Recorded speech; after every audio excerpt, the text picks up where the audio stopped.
আসসালামু আলাইকুম। আরিফ আইটি ল্যাবের পক্ষ থেকে আপনাদের স্বাগতম। আমি মোহাম্মদ আরিফুল ইসলাম আপনাদের সাথে রয়েছি। আজকের এই ভিডিওতে কথা বলবো এআরপি প্রোটোকল নিয়ে। এআরপি প্রোটোকল কী এবং কোথায় ব্যবহার হয় এবং কেনই বা ব্যবহার হয়, সম্পূর্ণ এই ভিডিওতে আজকে বিস্তারিত আলোচনা করব। তো ভিডিওটি স্কিপ করবেন না, সম্পূর্ণ ভিডিওটি দেখবেন, তাহলে এআরপি প্রোটোকল সম্পর্কে ইনশাআল্লাহ একটি ভালো ধারণা পাবেন। তো তার আগে একটি ছোট্ট রিকোয়েস্ট, আপনি যদি আমার চ্যানেলে নতুন হয়ে থাকেন অবশ্যই চ্যানেলটি সাবস্ক্রাইব করবেন এবং পাশে থাকা বেল আইকনটি বাজিয়ে দেবেন যাতে পরবর্তী ভিডিও মিস না করেন। তো মূল ভিডিওতে চলে যাওয়া হোক। বন্ধুরা, আপনারা হয়তো টিসিপি আইপির কথা শুনে থাকবেন। টিসিপি আইপি নেটওয়ার্কের প্রত্যেকটি হোস্টকে চিহ্নিত করার জন্য একটি করে আইপি অ্যাড্রেস দিয়ে থাকেন। এই আইপি অ্যাড্রেস আমরা ইচ্ছা করলেই পরিবর্তন করতে পারি কিংবা চেঞ্জ করতে পারি। অন্যদিকে এটিও জানি যে নেটওয়ার্কের প্রত্যেকটি অ্যাডাপ্টারের সাথে একটি করে হার্ডওয়্যার বা ম্যাক কার্ড যুক্ত থাকে, যা আমরা ইচ্ছা করলে পরিবর্তন করতে পারি না। কোনো ডিভাইসের সাথে যোগাযোগ করতে চাইলে তার ম্যাক অ্যাড্রেস জানা দরকার।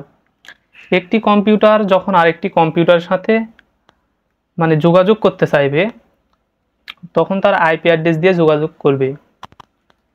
সে যোগাযোগ করতে পারবে যদি তার ম্যাক অ্যাড্রেস সে বের করতে পারে।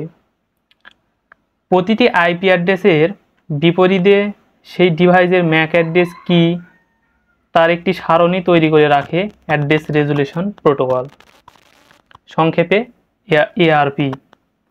যখনই কোনো ডিভাইস অন্য আইপি যুক্ত ডিভাইসের সাথে যোগাযোগ করতে চাইবে, তখন সে ওই ডিভাইসের ম্যাক অ্যাড্রেস খুঁজবে। ম্যাক অ্যাড্রেস জানা না থাকলে সে এআরপি এর সাহায্য নেবে। যখনই আমরা আমাদের কোনো ডিভাইসের আইপি পরিবর্তন করব, তখন সেই আইপি অ্যাড্রেস রেজুলেশন প্রোটোকল এটি সংগ্রহ করে রাখবে। সাপোজ আমরা এই পিসি থেকে বা কম্পিউটার থেকে, যেটাই বলেন না কেন একই কথা, সাপোজ এই পিসি থেকে আমরা এই পিসিতে একটা ডাটা পাঠাবো। তো এখান থেকে যখন এটাতে ডাটা পাঠাবো, এটার আইপি ধরে কিন্তু আমাকে ডাটা পাঠাতে হবে। সরি, এখানে একটু মিস্টেক হয়েছে, এটা আইপিটা একই হয়ে গেছে। আচ্ছা, সাপোজ মনে করেন এটা থেকে এটা পাঠাবো, এটা বাদ দেন, এখান থেকে এটাতে ডাটা পাঠাবো। তো এখন কি করবে, আমার অবশ্যই এর আইপি অ্যাড্রেসটা জানতে হবে। তো আমরা যদি এই আইপি অ্যাড্রেসে ডাটাটা পাঠাই, তো সরাসরি আইপি অ্যাড্রেসে জানলেই ডাটা পাঠানো যাবে না, তার সঙ্গে কি জানতে হবে, তার ম্যাক অ্যাড্রেস জানতে হবে। এই যে Mac address, network interface card, সংক্ষেপে নিক কার্ড বলা হয়। এটি ম্যাক অ্যাড্রেস, এটি 48 বিটের হয়ে থাকে। তো আমরা ইচ্ছা করলে কিন্তু এই ম্যাক অ্যাড্রেস পরিবর্তন করতে পারি না। এটা এই নিক কার্ড, যেটা নেটওয়ার্ক ইন্টারফেস কার্ড প্রস্তুতকারক কোম্পানি এটা ডিফাইন করে থাকে। তারা এটা প্রত্যেকটা ডিভাইসের জন্য এক একটা আলাদা আলাদা ম্যাক অ্যাড্রেস দিয়ে থাকে। ম্যাক অ্যাড্রেসের full form media access control. তো একটা ডিভাইসের এটার যেটা ম্যাক অ্যাড্রেস, এটার ম্যাক অ্যাড্রেস কিন্তু সম্পূর্ণ আলাদা।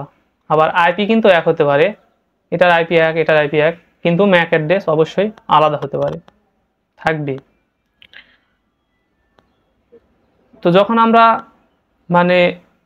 এখান থেকে ডাটাটা এখানে পাঠাবো, তখন আমরা তো এর ম্যাক অ্যাড্রেস জানি না।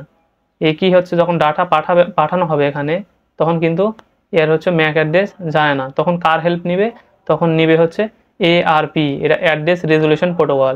এটি একটি প্রোটোকল যেটা সমস্ত একটি নেটওয়ার্কের সাথে যতগুলো কম্পিউটার বা পিসি কানেক্টেড থাকবে সবার কাছে একটি ব্রডকাস্ট মেসেজ পাঠাবে, বা সবাইকে একটা মেসেজ দিবে যে তোমাদের ম্যাক অ্যাড্রেসগুলো আমাকে দাও। তখন তারা কি করবে, তাদের যে আইপি অ্যাড্রেস এবং ম্যাক অ্যাড্রেস এইরকমভাবে একটা সারণীর মতো করে সে এই প্রোটোকলে সে ধারণ করবে। যখন যার প্রয়োজন হবে তখন সেই